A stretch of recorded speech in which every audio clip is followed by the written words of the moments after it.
아이가 어딜 뛰어가다가 넘어졌어요. 근데 그 아이한테 이제 부모님이 괜찮아 이거 하나도 안 아픈 거야. 아프거든요. 근데 그래서 저는 유튜브나 요 매체를 통해서 자녀 양육에 대해서 배우는 방식이 문제라고 생각을 하는데, 엄마 아빠 말 들어야 된다니까. 좀 거칠게 가면 나 때문에 엄마가 죽을 수도 있다라는 말이랑 같거든요. 안녕하세요. 저는 함광성이고요. 어바웃 심리상담센터라는 상담센터 대표 원장으로 일하고 있고, 책도 쓰고 이러고 있습니다. 자녀 의사소통이 되지 않는 그 부모님의 특성이라고 한다면, 정말 그 벽이라는 존재의 특성이랑 비교해보면 딱 이해가 되게 쉬운데요. 우리가 대화를 할 때 이제 핑퐁을 해야 된다고 하잖아요. 주고받기가 있어야 되잖아요. 근데 벽이라는 거는 뭔가를 했을 때 반응이 돌아오지를 않아요. 그러니까 다시 말해, 첫 번째 특성은 반응성이 떨어지는 부모님들이죠. 그러니까 자녀가 예를 들어서 막 엄마 나 오늘 뭐 어디 갔다 와서 뭐 이것도 했고 저것도 했고 저것도 했고 막 이렇게 막 얘기를 했어요. 그러면 이제 부모님이 그거에 대한 반응을 그 정도까지는 아니더라도 그에 준하게 핑 했으니까 퐁을 해줘야 되는데, 그 퐁이 없이 그냥 그래 그랬구나 이런 식으로 굉장히 반응성이 떨어지는 부모님들, 그럴 때 이제 자녀 입장에선 되게 대화가 안 된다라고 느낄 수가 있고요. 또 한 가지는 벽이라는 건 되게 단단해요. 변화되질 않죠. 그래서 어떻게 보면 두 번째 그 의사소통이 안 되는 부모님들의 특성은 어떤 사고의 경직성이 있는 분들, 그러니까 내 생각이 다 맞고 자녀의 생각은 수용해줄 생각이 없고, 예를 들어서 뭐 아이가 엄마 나 유튜브 해보려고 하는데 이런 얘기, 말도 안 되는 소리 하지 말라고 어디 되도 않는 그런 소리를 하냐고, 세상 살아보니까 그런 거 다 필요 없다냐, 공부가 최고다, 그렇게 해서 뭔가 세상 어떻게 살아가는 거에 대해서도 본인의 어떤 정답이 있고 그 정답만이 맞고 그걸 이제 아이에게 강요하려고 하고, 이런 식으로 어떤 사고의 유연함이 없을 때 아이는 벽을 마주한 것 같은 그런 답답함을 느끼겠죠. 그리고 마지막 특성, 세 번째 특성이라고 한다면, 벽에 부딪히면 아프거든요. 단단해서. 그래서 이 대화를 할 때 끝이 결국 자꾸 자기가 아파지는 거예요. 그러니까 대화의 끝이 항상 나에 대한 비난으로 끝나거나 내가 틀렸다는 얘기들로 끝나거나, 그런 식으로 대화가 끝나는 게 반복이 된다면 아이 입장에선 사실 얘기를 하고 싶지가 않겠죠. 당연히. 예를 들어서 뭐 친구랑 싸웠다는 얘기를 했을 때도 결국 끝은 그래도 네가 참았어야지, 그래도 네가 잘했어야지, 이런 식으로 대화의 끝이 항상 나에 대한 비난, 내가 틀린 거라고 이렇게 대화가 끝이 난다면 아이는 부모님이랑 대화하고 싶지 않을 것 같습니다. 그러니까 이제 자존감이라는 게 풀어서 얘기를 하면 자존중감이잖아요. 그러니까 말 그대로 존중해 준다는 얘기인데, 있는 그대로의 내가 존중받느냐 존중받지 못하느냐, 그래서 결국 부모가 아이의 존재를 있는 그대로 존중해 주지 않는 그 모든 것들이 이제 아이의 자존감을 깎아먹는 말들일 텐데, 예를 들면 이런 것들이 있어요. 아이의 어떤 생각, 감정, 신체적인 특성, 이 모든 것들을 다 있는 그대로 괜찮은 걸로 여겨주지 않는 거예요. 예를 들어서 저 아이의 부정적인 감정이나 어떤 괴로움, 고통, 이런 것들을 존중해주지 않는 말들이 있어요. 예를 들어서 아주 사소하게는 아이가 어딜 뛰어가다가 넘어졌어요. 그럼 아프잖아요. 아프니까 울 거 아니에요. 근데 그 아이한테 이제 부모님이 괜찮아 이거 하나도 안 아픈 거야. 이거 아무것도 아니야. 아프거든요. 근데 요런 이제 고통, 감정적인 괴로움, 이런 것들을 존중해주지 않을 수 있고, 뭐 아이가 예를 들어 어떤 실패를 했을 때도 실패하면 괴롭잖아요. 근데 아유 이런 거는 하나도 괴로운 거 아니라고, 이런 식으로 부정적 감정을 존중해주지 않는 태도도 있을 수 있고, 또 반대로 긍정적 감정을 존중해주지 않을 때도 있어요. 뭐 예를 들어서 뭐 아이가 학교에서 줄넘기 실습을 했는데 이걸 되게 잘했어요. 되게 기쁠 거 아니에요. 그런 얘기를 막 할 때 뭐 그 정도 가지고 기뻐하냐고, 그 정도로 안주해서 어떡하냐고, 시험을 잘 봐야지, 뭐 이런 식으로 기쁜 감정, 긍정적인 감정도 존중해주지 않을 때가 있죠. 또는 어떤 아이의 욕구 자체를 존중하지 않기도 해요. 예를 들어서 아이가 밤에 엄마 나 너무 배고파, 뭐 아빠 나 너무 배고파 이래요. 배고플 수 있잖아요. 우리도 밤에 배고프잖아요. 근데 이제 아이한테 아니야, 아예 그냥 원천 차단해 버리는 거예요. 배가 고플 수는 있잖아요. 배가 고프지만 뭐 그래도 야식을 먹지 않을 수는 있는데, 그러니까 배가 고픈 그 욕구 자체를 존중하지 않는 모습들. 그리고 또 신체적인 것도 있어요. 제가 어렸을 때 어른들이 저한테 되게 자주 했던 말 중에 하나가, 넌 나중에 돈 벌면 코부터 눕혀라, 이런 얘기 되게 자주 하셨거든요. 사실 코가 좋은 코, 나쁜 코가 있는 게 아니잖아요. 근데 이제 그런 말 자체에서 저의 코는 괜찮지 않은 코가 되어버리는 거죠. 이런 것도 어떻게 보면 신체적인 자존감을 또 깎아먹는 모습이기도 하죠. 사실 뭔가 비교하거나 비난하거나 뭐 이런 것들은 너무 이제 잘 이미 그리고 계실 거라서 약간 의외로 많이 하시지만, 이게 자존감이랑 연결해서 생각 못 하실 것 같은 것들을 좀 얘기하고 싶은데, 뭐 이런 거 있어요. 아이가 A를 하겠다고 했어요. 근데 부모님은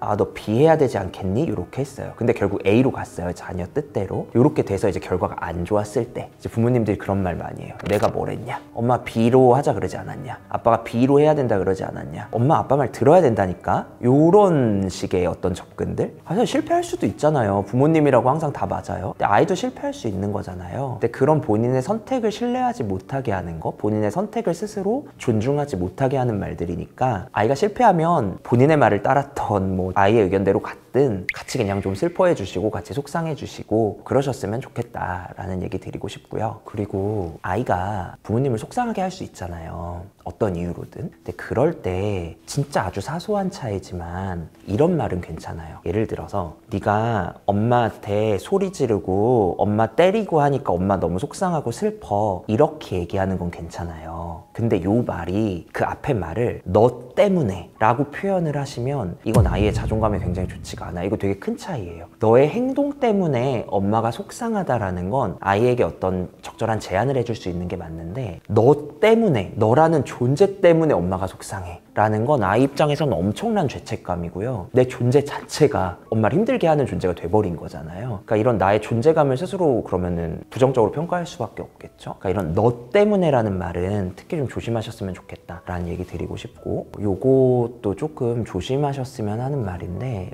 부모님들이 당신의 삶이 너무 힘들 때, 본인의 삶이 너무 힘들 때 아이에게 자주 하는 말 중 하나가 알지? 엄마는 너 때문에 사는 거. 알지? 아빠는 너 없으면 못 사는 거. 근데 뭐 이런 걸 이제 너 없으면 못 살아 뭐 이렇게 귀엽게 하는 거는 문제가 없는데 진심으로 정말 그렇게 얘기를 하는 게 아이의 존재 가치는 사실 그냥 본인 그 자체여야 하거든요. 근데 그런 말들은 지금 아이는 본인 하나 책임지기도 바빠요. 그걸 키워가는 과정 중인데 엄마의 삶까지 본인이 책임져야 할 것 같은, 내가 뭔가 잘못되면, 내가 엄마를 만족시키지 않으면, 좀 거칠게 가면 나 때문에 엄마가 죽을 수도 있다라는 말이랑 같거든요. 그럼 그건 아이 입장에선 엄청난 위협이고, 내 생각, 내 감정보다 엄마의 기분을 맞춰주는 게 더 중요한 그런 식으로 성격이 발달될 수도 있겠죠. 뭐 이렇게 되면 이제 나중에 자기 욕구에 충실하지 못하고 부모의 욕구에 더 충실하고, 이게 다른 대인관계에서도 다른 사람 욕구에만 더 충실하고 너무 과도하게 자기 희생적인 모습이 나오고 이럴 수도 있으니까 그런 말들도 좀 조심하셨으면 좋겠다. 사실 부모님이 하는 이 모든 말들은 많은 분들이 오해하시는 게, 자존감이라는 게 나를 되게 잘났다라고 생각하는 걸 자존감이라고 생각하시는 것 같은데요. 자존감은 내가 잘났다는 느낌을 받는 게 아니고 내가 괜찮다는 느낌을 받는 게 자존감이거든요. 근데 좀 전에 얘기했던 부모의 그런 말들 속에는 너의 생각, 너의 감정, 너의 욕구, 너의 외모 이런 것들이 괜찮지 않다라는 메시지가 숨어져 있는 거죠. 그럼 이제 아이는 괜찮지 않은 내가 되는 거예요. 그럼 이제 수치심이 막 마음 안에 정립이 되겠죠. 어쨌든 이런 말들은 좀 조심해 주시면 좋겠습니다.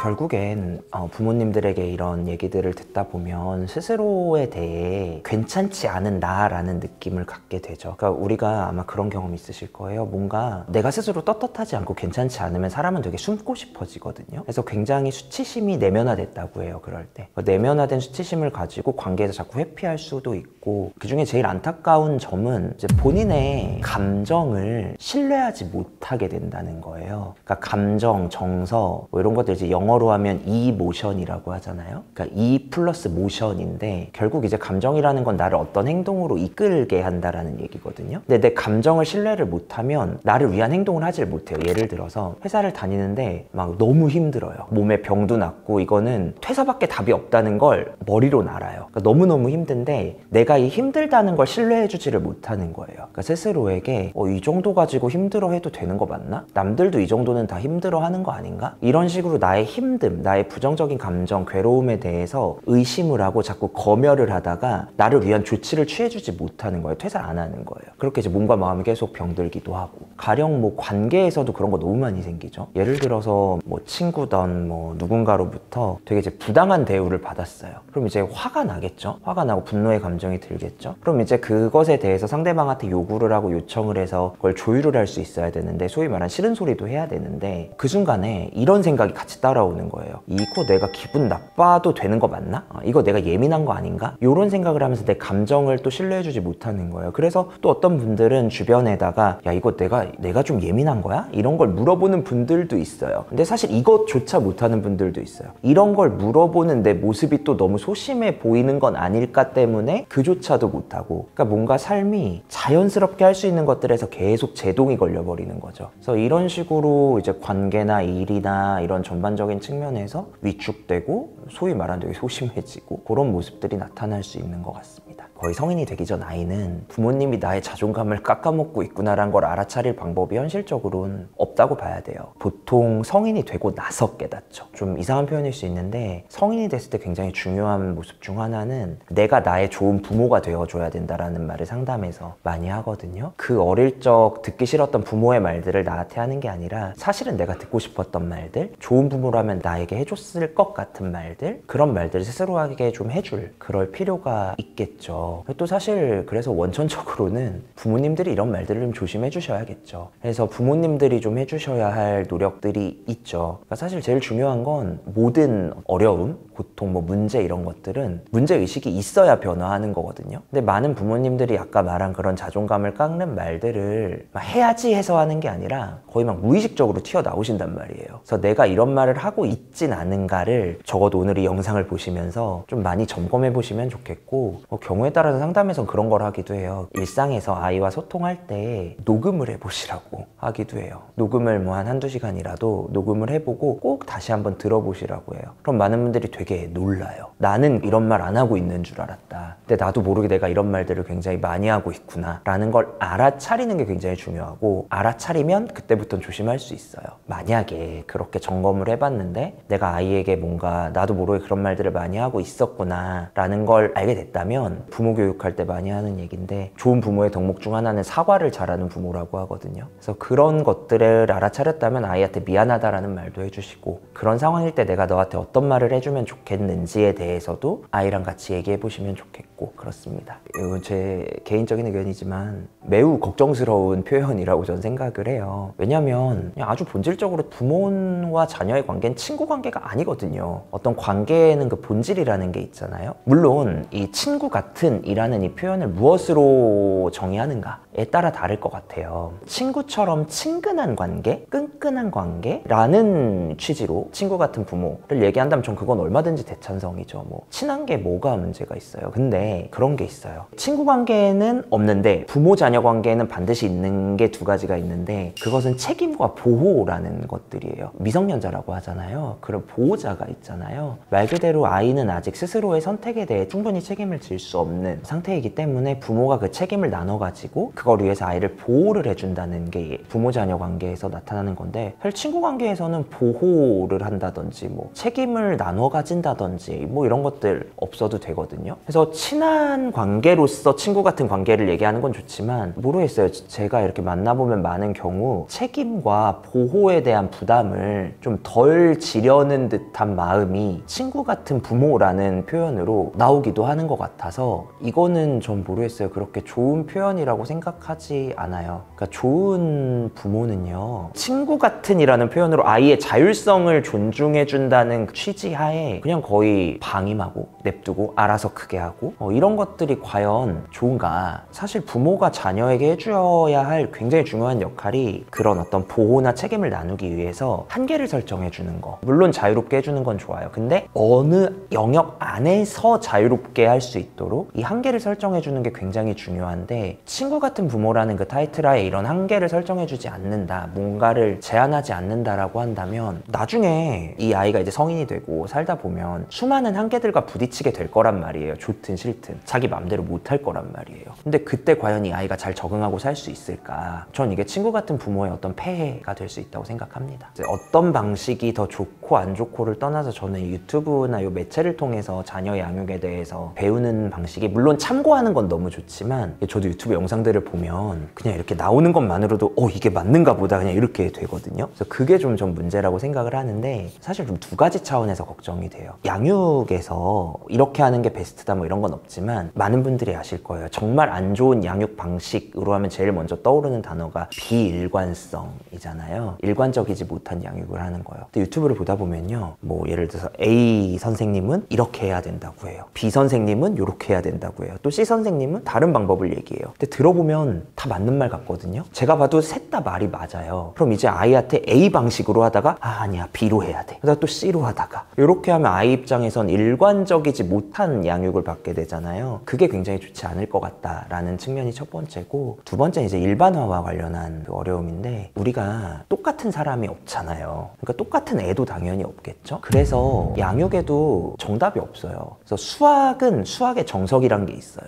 근데 양육은 양육의 정석이란 게 없거든요. 근데 유튜브나 이런 매체에서는 아무래도 설명을 해야 되다 보니까 그런 어떤 그 다양성을 어떤 특정 영역으로 이제 유형화를 해서 설명을 할 수밖에 없단 말이에요. 예를 들어서 뭐 까다로운 기질의 아이 뭐 이런 식의 어떤 유형화를 하게 되고, 그렇게 되면 사실 까다로운 기질 안에서도 아이들이 얼마나 다 다른데요. 근데 거기에 되게 그 일관된 그 한 유형에 대한 하나의 방식을 적용을 하는 게 이 아이의 어떤 개별성, 개성, 또 그러니까 있는 그대로의 모습을 존중하는 거, 이런 것들에 조금 제한이 생길 수도 있을 것 같아서 참고하는 건 좋지만 그런 강의를 하나 더 듣는 것보다 아이의 목소리를 한 번 더 듣는 거, 이런 것들이 더 중요하지 않을까라고 저는 생각을 합니다. 이게 자존감과 자신감이 조금 달라요. 자존감은 아까 말했듯 있는 그대로 내가 존중받는 경험을 많이 하면 자존감의 디폴트 값이 높게 형성이 되겠죠. 근데 자신감은 좀 달라요. 자신감은 이제 학술적으로는 자기 효능감이라고 해요. 자기 효능감을 얻는 방법은 성공해보는 수밖에 없어요. 성취 경험이 많이 쌓일 때요. 그래서 이거는 뭐 존중을 해주고 뭐 이런 문제가 아니라 아이가 단순하게 성공 경험을 많이 하면 자신감이 생기는 거예요. 자기 효능감이.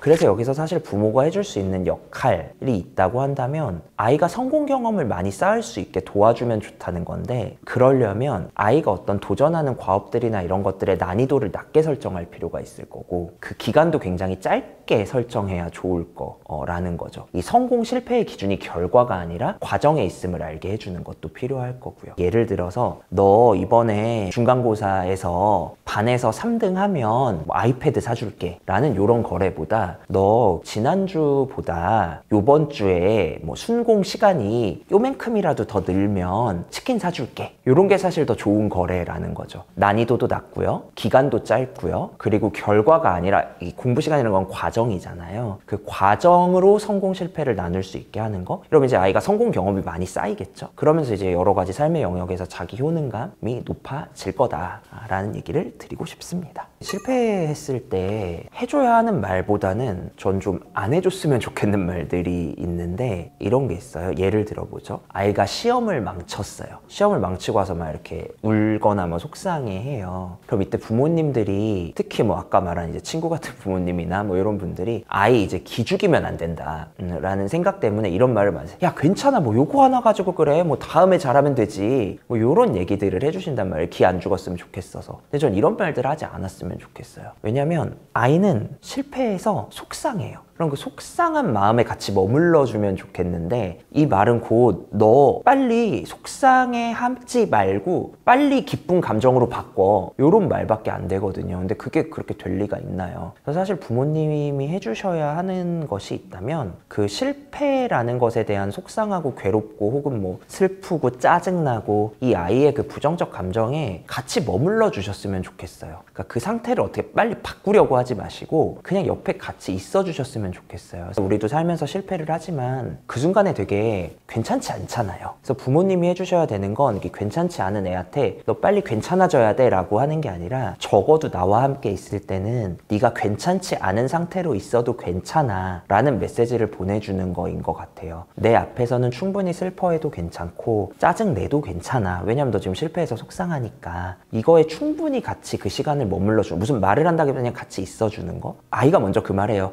아유 괜찮아, 뭐 시험 뭐 다음에 잘 보면 되지 하고 아이가 스스로 회복될 수 있기 때문에 그 시간을 같이 견뎌주시는 역할을 부모님이 해주시는 것을 권장드립니다. 성인 자녀일 때는 사실 우리가 먼저 해야 할 생각은 본인의 감정을 처리하고 뭐 다루는 것에 대한 책임이 적어도 성인이 된 자녀라면 그 자녀 본인에게 우선 1차원적인 게 있다고 생각을 해줘야 돼요. 그래서 심지어 아까 말한 그 옆에 있어주는 것조차 아이가 불편하면 안 가줘야 되는 거고요. 그때 부모가 해줄 수 있는 최선은 요 정도인 것 같아요. 네가 이것과 관련하여 나랑 얘기하고 싶거나 나누고 싶다면 난 언제든지 들어줄 준비가 돼 있다 라는 얘기를 전하는 것 정도요. 막 이런 것도 좋지 않아요? 먼저 막 호들갑 하시는 거예요. 뭐. 야, 너 너무 속상하지 어떡해, 뭐 막 이런 거를 먼저 하는 것조차 아이의 속도가 안 맞을 수 있으니까, 특히 성인이 된 아이라면 그런 거 막 하지 마시고 그냥 힘들면 얘기해, 딱 요 정도, 요 정도까지. 그리고 안 한다고 너무 서운해하지 마시고, 그건 다 본인의 몫이니까. 걱정 안 하셔도 좋겠다란 말을 하고 싶긴 하거든요.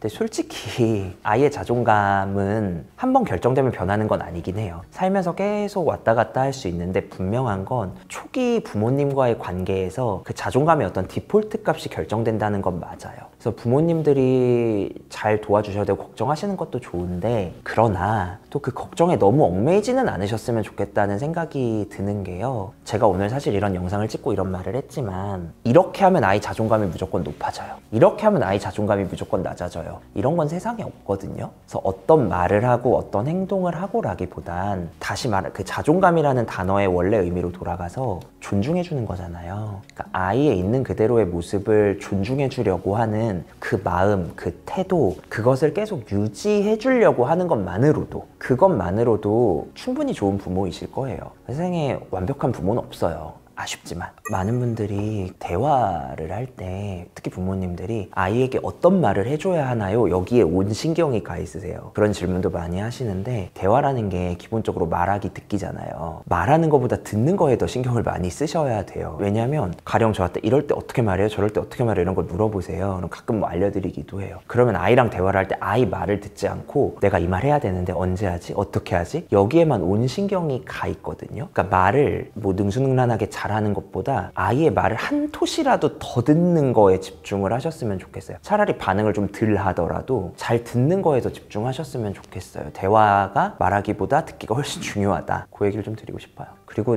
꼭 좀 드리고 싶은 말씀은, 부모님들이 생각하는 그 좋은 가치가 시대에 따라서도 변하고, 예를 들어 부모님 세대에선 좋은 가치였어요. 근데 지금은 안 좋은 가치일 수도 있고, 또 아이가 자라면서도 가치들이 계속 변할 거잖아요. 그래서 부모가 이런 어떤 다양한 가치에 대한 유연성을 보여주는 게 아이가 살아가면서도 다양한 가치들을 유연하게 받아들일 수 있는 데도 도움이 될 거기 때문에, 적어도 전부다 라고만 얘기 안 하셨으면 좋겠다.